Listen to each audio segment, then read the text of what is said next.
চট্টগ্রামের আলোচিত শীর্ষ সন্ত্রাসী ডেভিড ইমনকে ফটিকছড়ির জামাল হত্যা ও অস্ত্র মামলায় 10 দিনের রিমান্ড মঞ্জুর করেছেন আদালত। সেই সাথে হাটহাজারীতে চাঁদাবাজি মামলায় তাকে গ্রেফতার দেখানোর নির্দেশও দেওয়া হয়েছে। সকালে জুডিশিয়াল ম্যাজিস্ট্রেট আদালতের বিচারক এই নির্দেশ দেন। চট্টগ্রামের মোস্ট ওয়ান্টেড সন্ত্রাসী, দুবাইয়ে থাকা শীর্ষ অপরাধী বড় সাজ্জাদের সেকেন্ড ইন কমান্ড ডেভিড ইমন। অবশেষে তার অপরাধ সাম্রাজ্যের বলয় ভেঙে তাকে আনা হলো আদালতের কাঠগড়ায়। রোববার সকালে কড়া নিরাপত্তায় চট্টগ্রাম জুডিশিয়াল ম্যাজিস্ট্রেট 3-এর বিচারক মুতাসিম বিল্লার আদালতে তোলা হয় ইমনকে।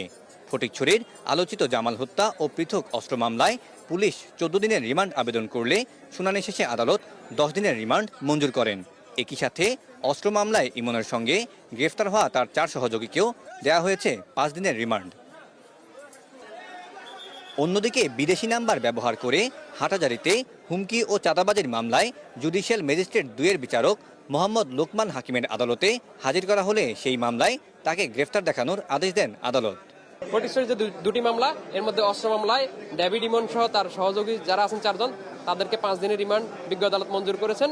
হাটহাজারীর যে বড় দিঘির পাড়ের ঘটনাটি, সেটিতেও ইমন জড়িত ছিল। এজাহারে তার ফোন নাম্বারটিও উল্লেখ রয়েছে যে ওই ফোন নাম্বারটি দিয়ে ডেভিড ইমন হুমকি ধামকি দিয়েছিল।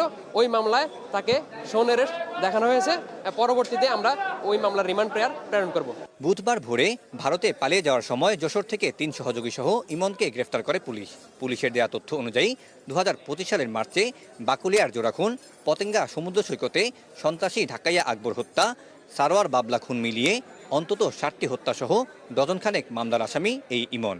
এখন বাকি মামলাগুলোর বিচার কাজও এগিয়ে নেওয়ার কথা বলছেন সংশ্লিষ্টরা। মোবারক হোসেন ইমন প্রকাশ ডেভিড, মোহাম্মদ মিঠু প্রকাশ দামা ইলিয়াস, মোহাম্মদ শামীম, মোহাম্মদ সাফায়েত হোসেন, আল ইসলাম আলিফ প্রকাশ তমাল 5 জনকেই পৃথকভাবে 5 দিন করে পুলিশ রিমান্ড মঞ্জুর করেছেন। অপরপক্ষে আরেকটি মামলা, ফটিকছড়ি থানার একটি হত্যা মামলায় আসামি মোবারক হোসেন প্রকাশ ইমন প্রকাশ ডেভিড ইমনকে একই আদালত আলাদাভাবে আরও 5 দিনের রিমান্ড মঞ্জুর করেছেন। এর আগে 2025 সালের জানুয়ারিতেও কক্সবাজার থেকে ইমনকে গ্রেফতার করা হয়েছিল, কিন্তু 22 দিনের মাথায় জামিনে বেরিয়ে এসে আবারও বেপরোয়া হয়ে উঠেছে। Syed Tamim Mahmud, star news, Chittagong.